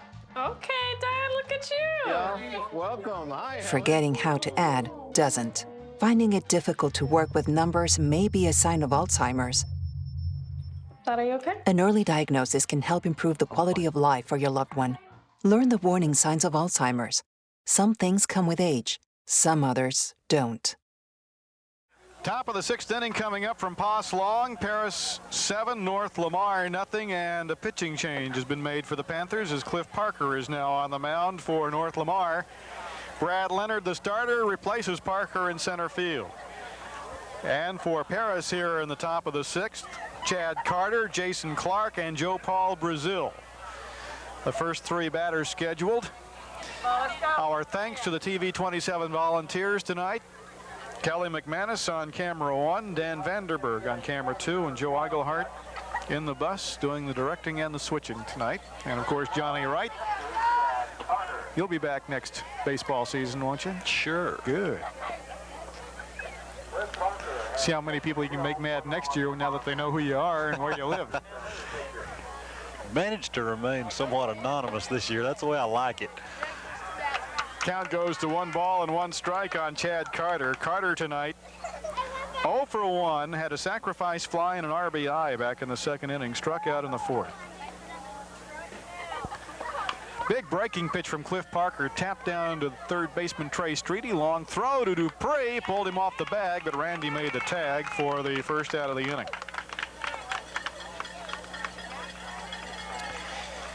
With Parker on the mound for the Panthers, you'll see a multitude of curveballs, all thrown at different speeds, probably 5 different speeds, and an occasional fastball, which is not all that fast, but looks real fast when you're used to those slow breaking balls. He'll throw that thing by you and surprise you now and then. 1 out, nobody on for Paris here in the top of the 6th of a very fast-moving ball game. Breaking pitch that Berlin Don Stuckey behind the plate waited to make the call on and then said strike 1. Stuckey behind the plate. Billy Bangs, our base umpire tonight. There's that fastball. And the count levels at 1 ball and 1 strike. Parker won't overpower you at the plate, but you look up the next day and read in the paper where you went 0 for 4 occasionally on him. Swung on and missed. It's known as a comfortable 0 for 4. If there is such a thing. It's only comfortable, I guess, while it's in progress and you don't think about it. Wake up the next morning and see that you went an 0 for and against a guy who throws a lot of junk. Like that. Jason Clark. The Paris version of the popsicle at the plate on that breaking pitch on the inside corner. Cliff Parker's first strikeout of the night. 2 down, and that'll bring up Joe Paul Brazil. And some of the folks beginning to drift away from Pass Long, but we still got a pretty good crowd on hand for this season-ending game between Paris and North Lamar. Brazil doing a little gardening in the batter's box before he steps to the plate.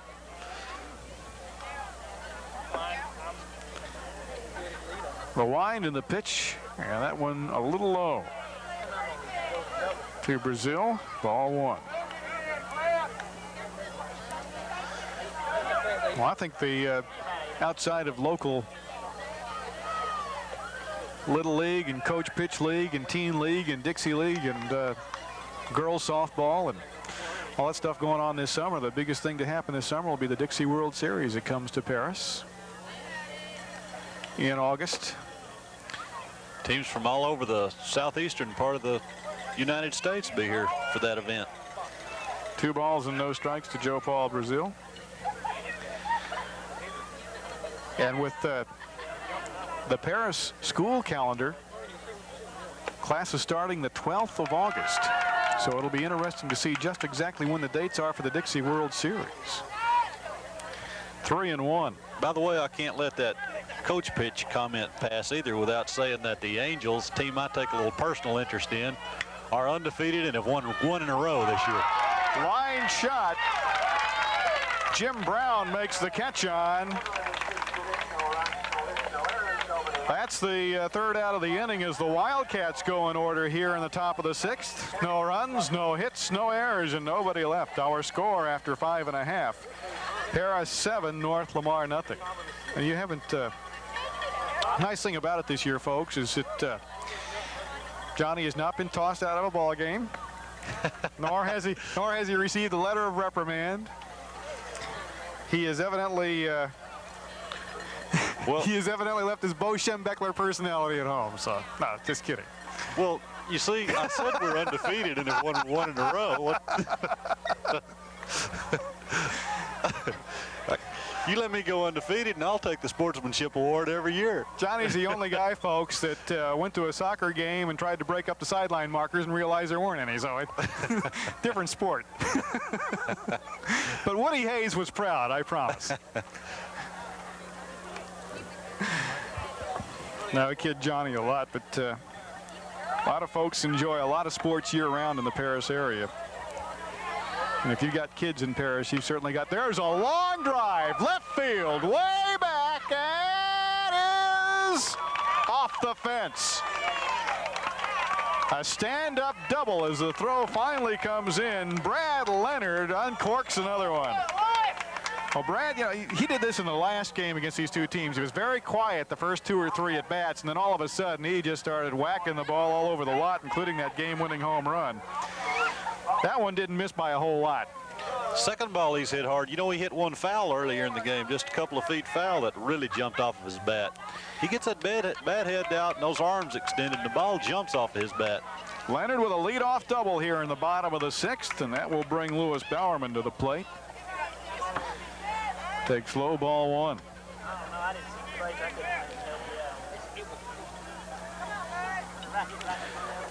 Leonard trying to get a North Lamar rally started here in the bottom of the 6th. Panthers trail 7-0. He is at second with that leadoff double. As Johnny would say, a ringing double. Out to left center field. And Bowerman up in the count, 2 balls and no strikes. Very casual pickoff move towards second. Pitch to Bowerman, swung on and missed, and the ball gets away from the catcher, and that is a foul tip at the plate. Who's going back to second base is Brad Leonard.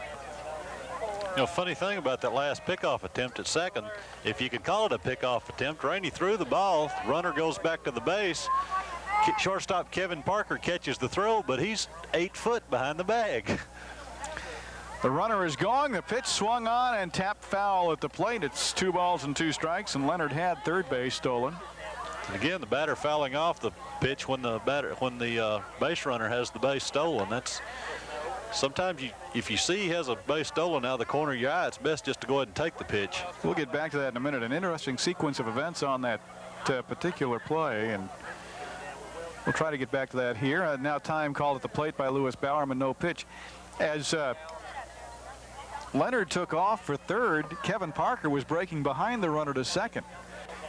Had Rainey stepped back off the rubber, they had him dead to rights. Yes. That pitch inside. Of course, pitcher Rainey gave him one look, then picked his catcher up and never looked back again. Had he looked back, you're right, he would have gotten him. Full count to Bowerman at 3-2. Tapped foul at the plate. You sometimes get into a routine when you're on the mound of maybe only checking the runner once, or maybe you check him twice. Any routine, whatever it is, will wind up hurting you because the other team will soon catch on to that and take advantage of it. You need to always vary your routine when you're on the mound. 3-2 delivery, called strike 3. Bowerman was heading down to first base, but home plate umpire Don Stuckey said strike 3 call. And Bowerman is gone for the third time tonight on strikes. So Lewis 0 for 3 in his season finale here in '92. 1 out, runner still at second for Chris Addy, the designated hitter, who swings and misses at a fastball up around his eyes. Strike 1. We're in the bottom of the 6th. Paris 7, North Lamar nothing. Brad Leonard led off the Panther 6th with a double. Since then, A strikeout by Lewis Bowerman, and now Chris Addy. Level in the count at 1 ball and 1 strike.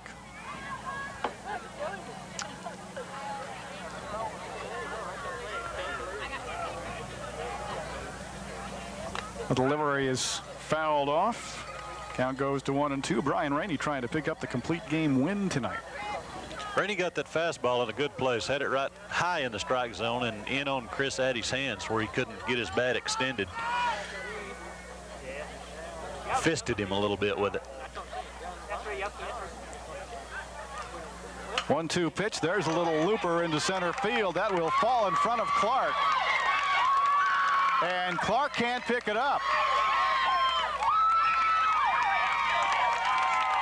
So North Lamar picks up their first run of the night as Brad Leonard scores from third, but a fielding error on Jason Clark in center field. Addy with the little single, but Clark overran the ball. Addy goes to second on the play, and to be quite honest, I think Leonard scores when he overruns the ball. He might not have attempted to come home from third. No, I believe you're right.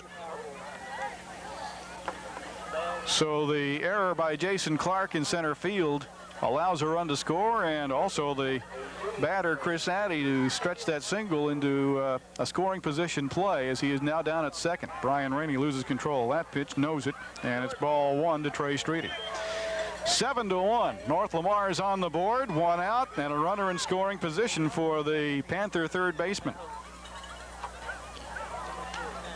From the stretch, that fastball misses, and the count goes to 2 balls and no strikes.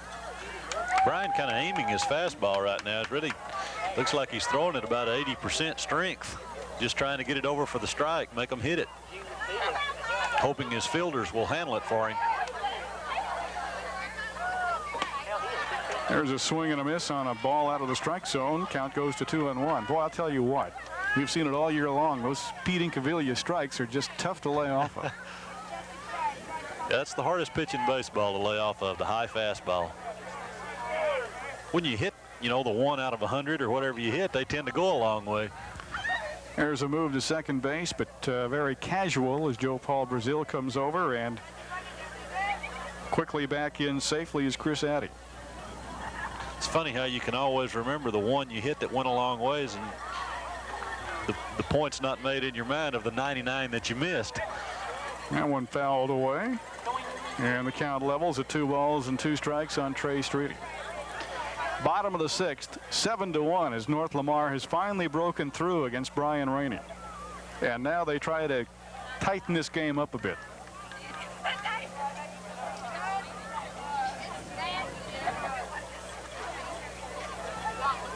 Joe Paul Brazil sneaking in behind the base runner at second.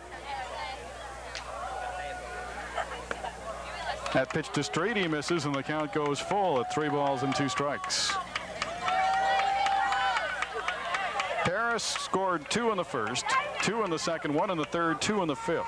North Lamar's come back now with 1 in the 6th, and they are threatening to make it more. A little bit strange to me that Brazil would be covering second base on the play, because Streety's gone to the right side of the infield twice tonight.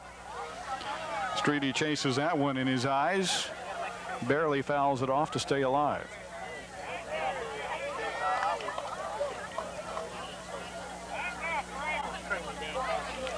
3-2 count on Trey Streety.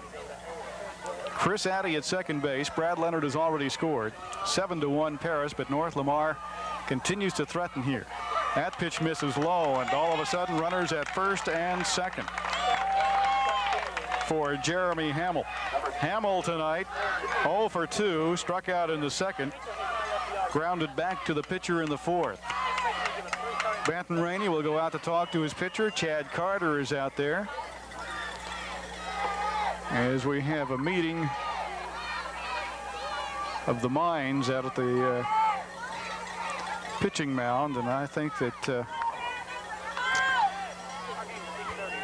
essentially just saying throw strikes. You know, let your team help you out. Talking a minute ago about who's covering second base in this situation, with a 6-run lead in the 6th inning, there's really no point in even worrying about the base runner. They need to be concentrating on the hitter at this point. That runner's 6 runs down, he's not going anywhere anyway. He's not going to risk stealing third base and getting thrown out when he's already in scoring position. 1 out with runners at first and second and a run in, and there's a shot right back to Rainey. Goes to third for the force there. Throw to first is in time, double play, and the inning is over. Well, how about that? The Cats have learned something this year, because we did see that situation earlier in the year.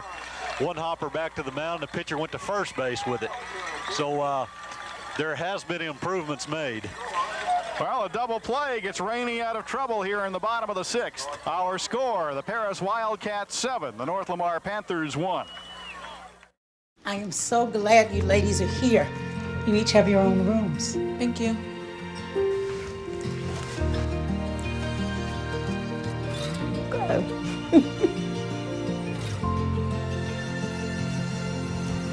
Is it okay to call you Mom? Of course you can.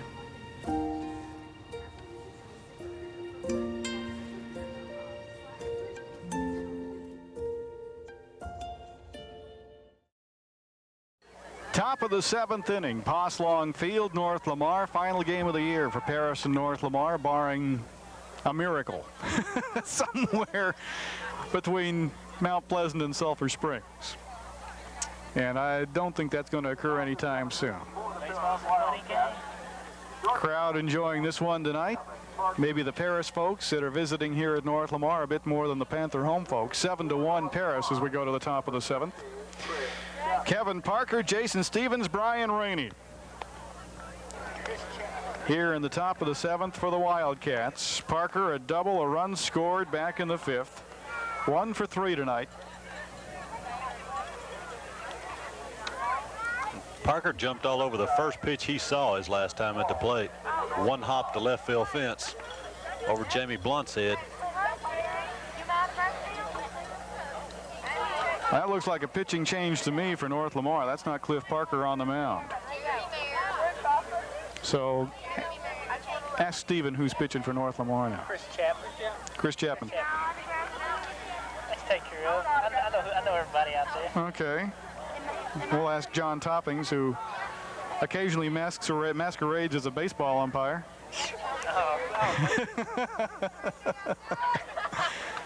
Well, where did Cliff Parker go? Or who's at shortstop now that Chris Chapman's pitching? Kenneth Qualls is now at shortstop. Well, that pretty well takes care of everything else then, doesn't it? So Chris Chapman on the mound here in the top of the 7th, and there's a high fly ball into center field, way back over the center fielder's head and all the way to the fence. He's going for 3. On his way, and sliding in with a triple is Kevin Parker. Well, Parker his last 2 times up, a double and a triple. On the first pitch, both times. Parker greets Chapman with a triple to dead center field. Ball over Cliff Parker's head, who's in center field again now. You don't have to get it real high to get it over Cliff Parker's head. No, but he runs pretty well. You got to hit it pretty hard to get it past him, and they got it over his head and past him that time. So Parker back in center field, and Brad Leonard is finished for the evening.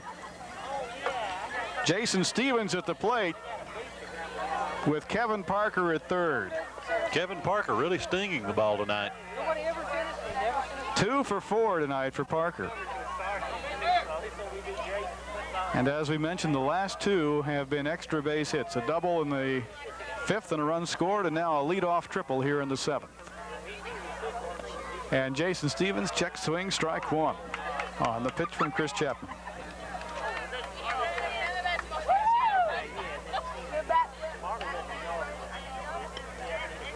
Back in the situation again where Jason's looking for something he can hit in the air.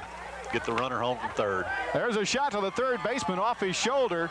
The runner breaks for home. He's there in time, and the runner at first is safe. So an error on third baseman Trey Streety. Streety fighting the bounce, had a kick off his shoulder. Stevens beats it out. And on the play, Kevin Parker scores to make it 8-1 Paris.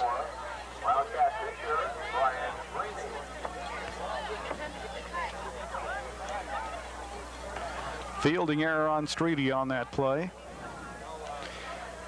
And that will allow Brian Rainey at the plate now with Stevens at first, and the pitch by Chapman, a swing and a miss on a breaking ball, strike one.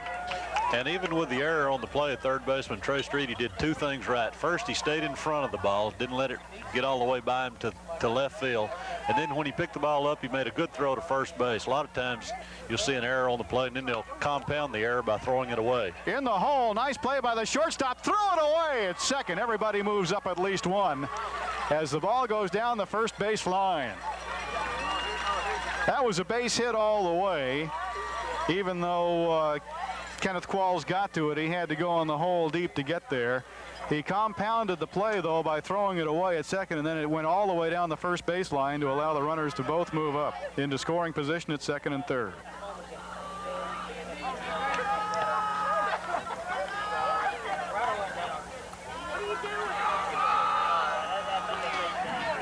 Eight to 1 Paris. Still nobody out here in the seventh.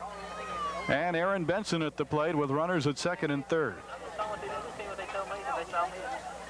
From the stretch, Chapman. And a foul ball at the plate off Benson's bat, strike one. Well, the Wildcats have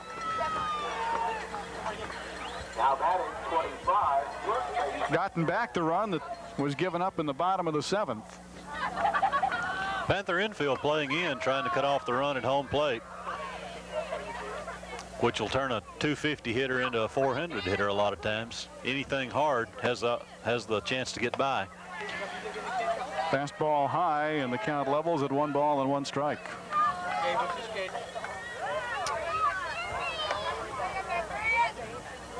What you're really hoping when you're playing in shallow like that is you just hope the ball is hit to you, because if it's hitting a hole anywhere, you don't have time to run it down. Breaking pitch misses, 2-1.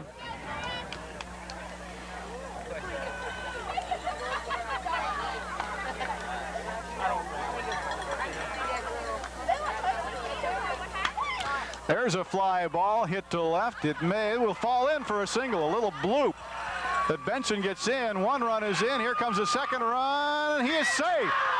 Bowerman misses the tag, and Benson goes down to second. Home plate umpire Don Stuckey said the tag was missed as Brian Rainey flew around catcher Lewis Bowerman and got his hand down on the plate. And now Chris Chapman asking for an explanation of the call, but 2 runs are in, and Benson is at second with 2 RBIs. Yeah, the runner Brian Rainey made that play with his slide. He slid completely in the right, over into the right-hand batter's box where a right-hand hitter would stand, and just reached out with his with his hand and was able to touch home plate. It is 10-1 Paris. That ball sounded a lot better hit than it was. It ended up being just a little bloop into short right field. They hit it out on the end of the bat, I believe. Still nobody out. Andy Boots at the plate. Swing and a miss. Andy fooled by the breaking ball. He was looking for the fastball then, way out in front of it. 3 runs in for the Wildcats here in the top of the 7th.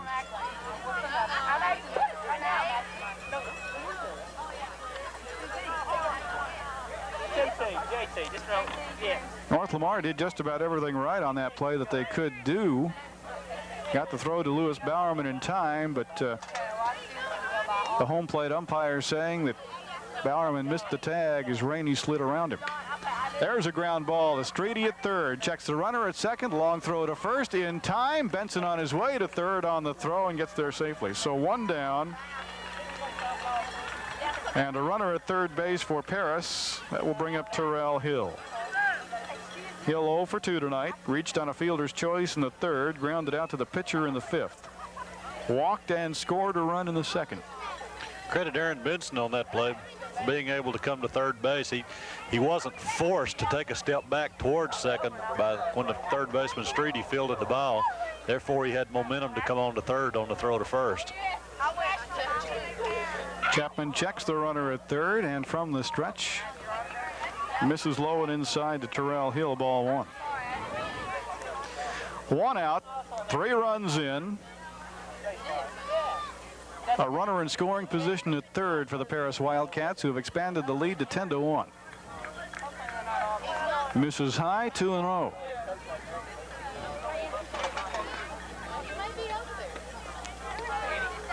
Paris Wildcats will wind up the season with a bang, but the might-have-beens, could-have-beens, and should-have-beens for both of these teams may haunt Benton Rainey and Billy Walling all year long. There's a ground ball up the middle. That'll score a run. Terrell Hill with an RBI single. You can credit that single to the Panther infield playing in, still trying to cut off the run at the plate. They're playing at ordinary depth. That's a routine ground ball to the shortstop. 11-1 Paris. Still just one out now in the 7th inning. 4 runs in. Terrell Hill at first. He won't be there long. Chad Carter at the plate, and Hill will be going on just about any pitch tossed by Chapman. And Chris Chapman, realizing that, immediately checks him back at first base. It's my understanding Terrell Hill has the green light and has had all year to go whenever he feels comfortable going when he's on first base.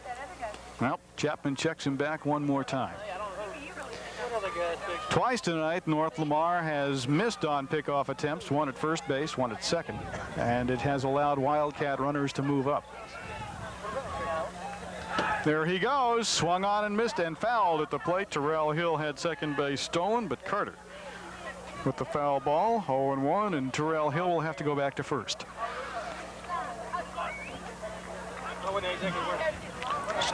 About the third base we've seen tonight that was stolen, and the batter fouls the ball off. Runner has to come back. And swinging to protect the runner, and they catch a piece of it.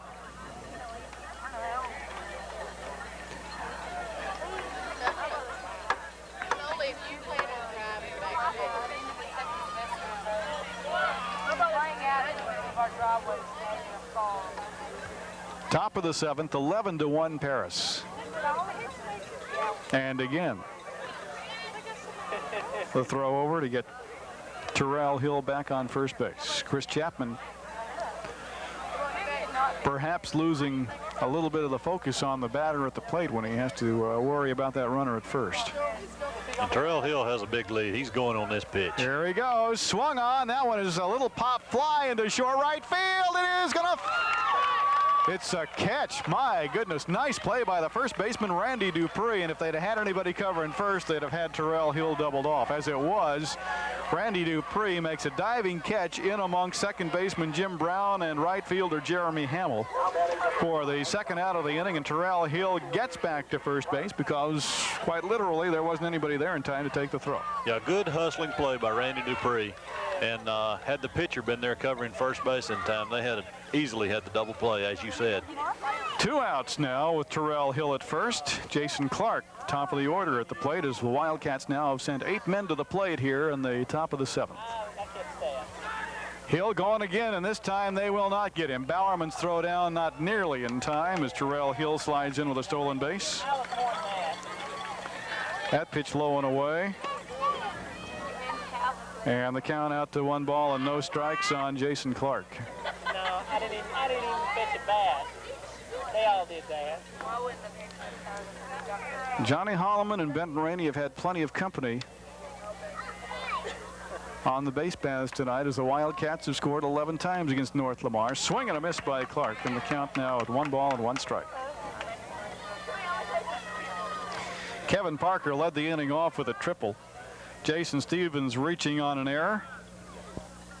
Parker scoring on that same error. Brian Rainey with a single. Aaron Benson with a single. Tap foul at the plate. And Terrell Hill with a single in the inning. That all helped account for those 4 Paris runs.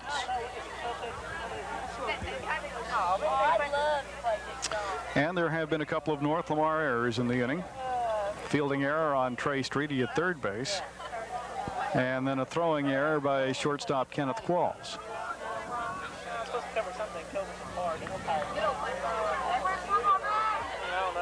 0-2 the count on, or check that, 1-2 the count on Jason Clark. Chapman to the plate, called strike 3. They don't need that throw as that's the 3rd out of the inning. Jason Clark called out on strikes to end the 7th, but not before the Paris Wildcats add 4 more runs to their total tonight. We go to the home half of the 7th inning with our score. The Paris Wildcats 11, the North Lamar Panthers 1. Folks in the tower are working on the scoreboard. They're going to try and get it all reset as we go to the bottom of the 7th inning.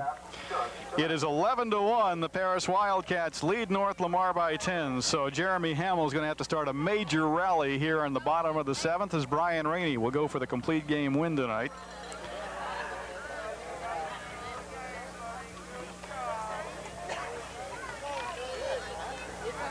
And the first pitch to Hamill on the way, fouled away, strike 1. You know, you wondered in the last inning why the Panther infield was playing in when they were, you know, with a 10-run difference in the game. It's almost like we think we can score 9 in the next inning, but we don't know if we can score 10. We'll cut this one off at the plate. No such thing as a 10-run home run, is there? Well, it's just like football. You're down 28-7, and they keep calling timeout with a minute and a half to play, thinking they can score, 22 points somehow, somewhere. It doesn't work that way. 1 ball, 2 strikes on Jeremy Hamill. And the delivery low and inside, ball 2. Well, I've got the scoreboard back up and running. Went dark between innings.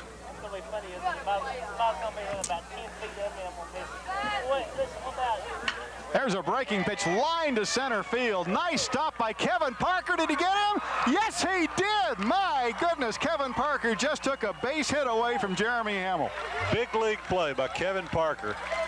He short hopped that line drive at shortstop, got up and still had enough on the throw to get Hamill at first.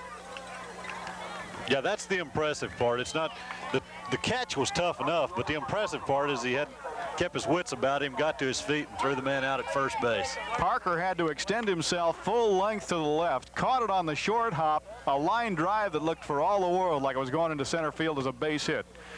Then got up and threw Hamill out at first. What an impressive play here in the bottom of the 7th. Jamie Blunt swings and fouls one away as he faces Brian Rainey. That may be the defensive infield play of the year right there. That we have seen, I would say so, yeah. That's definitely the best play on the infield that we've seen by anybody this year. Slow breaking pitch that stays outside, and the count levels at 1 ball and 1 strike. You know, I swear that's another knuckleball. He's playing out there now. There's a fastball. I'll tell you what, if you can throw an 85-mile-an-hour fastball in high school and you throw the knuckler up there that butterflies around, it's almost unfair to the hitter. He doesn't know what to expect. Even if you're just missing with that knuckler, it still drives you nuts. I'll bet you it drives Coach Rainey nuts when it's thrown. There it was again. That was. You get to walking hitters with a 10-run lead. That'll drive you nuts. Using your 4th best pitch. Even though it's hard to catch, why don't you teach a young pitcher how to throw a knuckler instead of a curveball? Well, it's hard. It's hard to control for one thing. There's a fly ball shot out to left field. Andy Boots, 2 outs. Another reason being when you get a college scout or a professional scout coming around seeing a high school pitcher, he wants to see a kid that can throw the ball 90 miles an hour for his future potential. He didn't want a kid that's out there throwing the knuckleball. Now that's my opinion, but he's looking for future potential, and knuckleball is usually something a pitcher comes up with after he's lost everything else. Called strike to Randy Dupree. Randy, the last hope for North Lamar as the Panthers trail 11-1. That's right. Cliff Parker's up. I'll have to figure out how he got a man behind. Put Parker at the plate. Where y'all want to play at? Level in the count, 1 ball and 1 strike.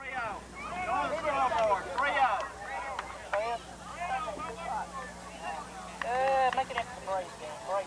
I think Brace Brace played 12. There's a pop-up, foul territory. Jason Stevens, game over. Oh, we got a batter behind, but it didn't really matter as North Lamar is retired in order here in the bottom of the 7th. No runs, no hits, no errors. The Paris Wildcats end the 1992 regular season with an impressive win here at Poslong Field.